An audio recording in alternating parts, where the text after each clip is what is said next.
I am fully aware when I tell you guys I don't give a fuck who dies.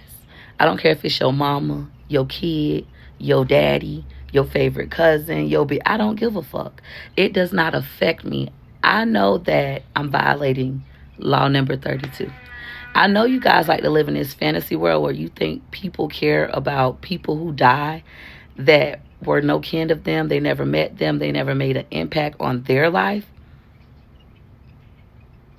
I know you can't believe that there are people in the world that really don't give a fuck, but truth is we don't. Your job doesn't care.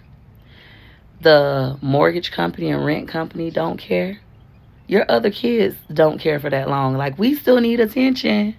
Hey, mama. I deal with people in the real world who live real life situations.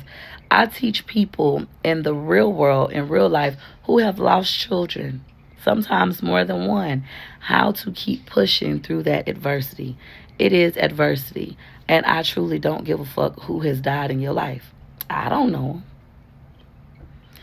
Literally sit with yourself and ask yourself, how does my son dying affect Peach McIntyre? It doesn't. Your dumb ass ain't even start a legacy for your kid. You don't even have a foundation of some sort to keep your child's memory alive. Yet, you want to walk around sad and mad at the world and not reach your full potential because your kid died, or your mama died, or you was raised in foster care, or your husband cheating, or you got a child born with a disability like autism, or your mama treated you like shit your whole. I don't experience life. Nobody truly gives a fuck, and the people that do, they only care because they can relate. Outside of relating to it, after a while, they don't give a fuck. Think about it.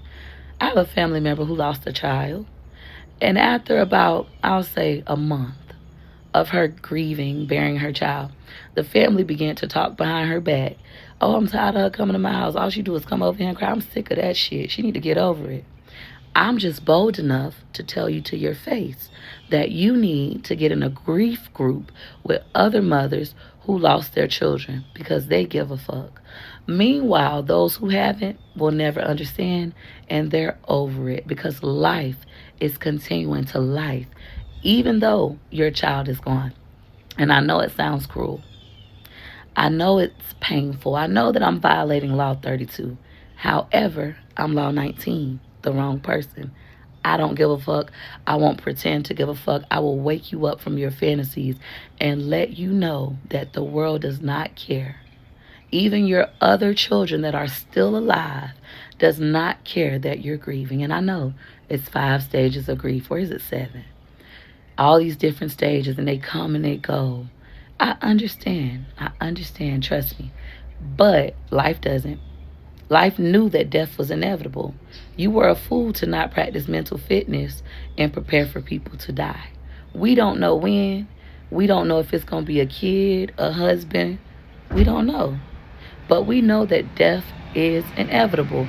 So to be sad and stuck because somebody died and you knew they were going to die anyways, just like you're going to die. You're going to die. You're going to die. I'm going to die. I'm going to die. I'm going to die. We just don't know when. To literally walk through powerless when death is inevitable is foolish. That's my true opinion. This is what I teach my students, even in Wake Up with Peach. I have a student right now. Her daughter went to the hospital, and on that next day, her daddy died in the hospital right across the street. And she still comes to class every day. It's life. This kind of stuff is going to happen. You have to push through it. Or you could choose to stay stuck and realize that, oh my God, it's 10 years later and life did not get better.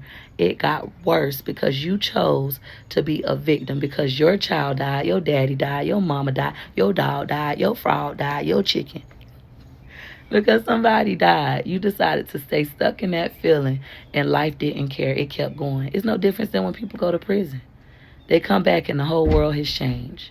That's how it is for some of you guys. You decided to stay stuck. And I say this as a person who has also stayed stuck before. So I get it. Trust me, I get it. And I recognize that nobody gives a fuck. And they're not supposed to. You got to get on your ET shit. You owe you. Could I say, oh, I'm sorry to hear that, I'm going to keep you in prayer, and walk off and not pray? Of course. But I would rather be honest with you, even though it hurts. I don't give a fuck. When I get off this live, I'm going home to my husband and my kids to eat fried chicken. I don't give a fuck. That shit don't affect me. So now what are you going to do? What you going to do about it? Are you going to build something? Are you going to get up and chase your dreams in honor of? You ain't even got enough sense to do that. Bitch, I ain't sorry.